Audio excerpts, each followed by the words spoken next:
नमस्ते हजुरहरू सबैजनालाई। म सपना पिमसाङ र हजुरहरूलाई आज नेपाली नयाँ वर्षको शुभकामना साथै आज हामी चाहिँ जान आँटेको छौँ चौरस्तामा चाहिँ प्रोग्राम छ। आज म त्यसकै भिडियोहरू देखाउने छु। यहाँ चाहिँ हामीले भेट्यौँ स्मितालाई र उहाँ चाहिँ हुनुहुन्छ कन्टेन्ट क्रिएटर अनि उहाँ चाहिँ मेरो साथी पनि हो। अन्त अहिले चाहिँ चौरस्ता पुग्यौँ हामी। अन्त हेर्नुहोस् न, आज चौरस्ताको भाइब्स नै धेरै अर्कै छ, किनभने आज यहाँनिर एकदमै भव्य रूपमा हाम्रो नयाँ साल मनाइरहेको छौँ है।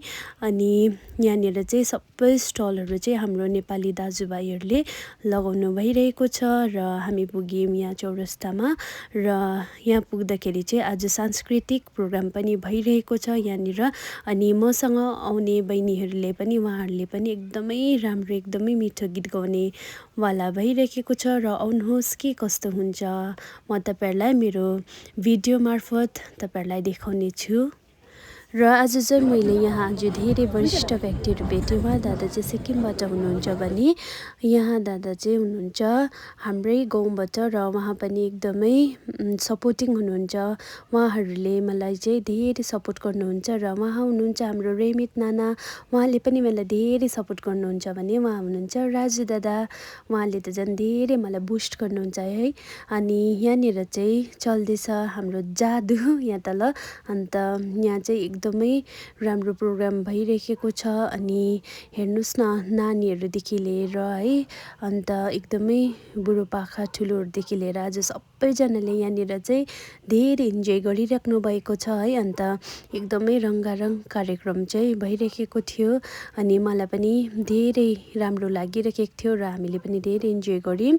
अन्त यहाँनिर चाहिँ हामी एकछिन भोक लागेर चाहिँ मोमो आलुहरू चाहिँ खानु आयौँ। अन्त हामीले चाहिँ यहाँनिर मोमो आलुहरू खायौँ। अन्त खाइसकेर चाहिँ हामी फेरि पर प्रोग्रामको लागि गयौँ। अन्त बहिनीहरूलाई पनि आज चाहिँ मैले लिएर आएको थिएँ नि त। अनि यहाँनिर चाहिँ दादाहरूले चाहिँ कस्तो मजाले बोल्नुभयो। सिक्किमबाट सबै राइडरहरू चाहिँ आउनुभएको रहेछ अनि उहाँहरूले पनि यहाँनिर भाग लिनुभएको रहेछ है। एकदम कस्तो रेस्पेक्ट गरेर बोल्नुभएको क्या उहाँहरू। अब हामी मान्छे भनेको चाहिँ यस्तो हुनुपर्छ कि अब हामीले चाहिँ जति पनि हुन्छ ठुलो सानो उहाँहरूलाई रेस्पेक्ट दिनुपर्छ र उहाँहरूकोबाट पनि हामीले त्यस्तै रेस्पेक्ट पाउँछौँ है।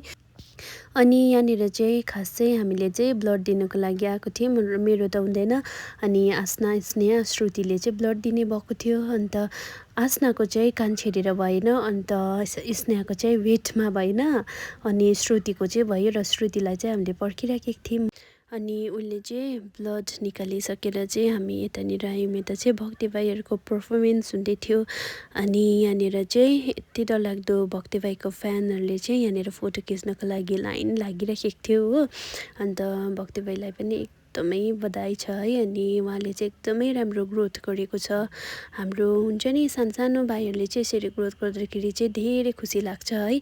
अन्त हामी यता आएर चाहिँ यहाँनिर एउटा अङ्कल हुनुहुँदो रहेछ। अन्त उहाँ अङ्कललाई चाहिँ हामीले डम्फु मागेर चाहिँ सबैले फोटोहरू खिच्यौँ।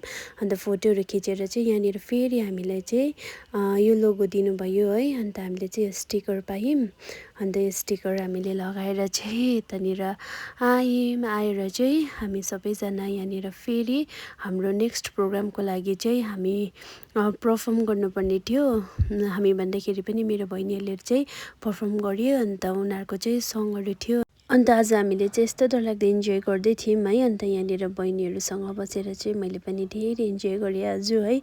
अनि आफूलाई पनि टाइम दिनुपर्छ नि त। अन्त आज मैले त्यही आफूलाई पनि थोरै टाइम निकालेँ। अनि आज मैले अरूलाई पनि टाइम दिएँ, आफूलाई पनि टाइम निकालेर आफू पनि इन्जोय गरेँ है।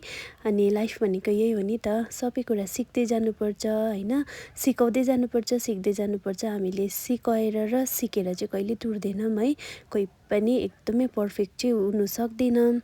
र अनि अलिकति आएर चाहिँ फेरि हामीलाई श्रुतिको मामाले चाहिँ यहाँनिर हामीलाई के किनिदिनु भयो। अनि यहाँनिर हामी खाँदै यहाँ एकजना दादाले चाहिँ कस्तो मजाको गीत गाउनुहुन्थ्यो थियो है। अन्तखेरि हामीले त्यो इन्जोय गर्दै हामीले यहाँनिर खायौँ।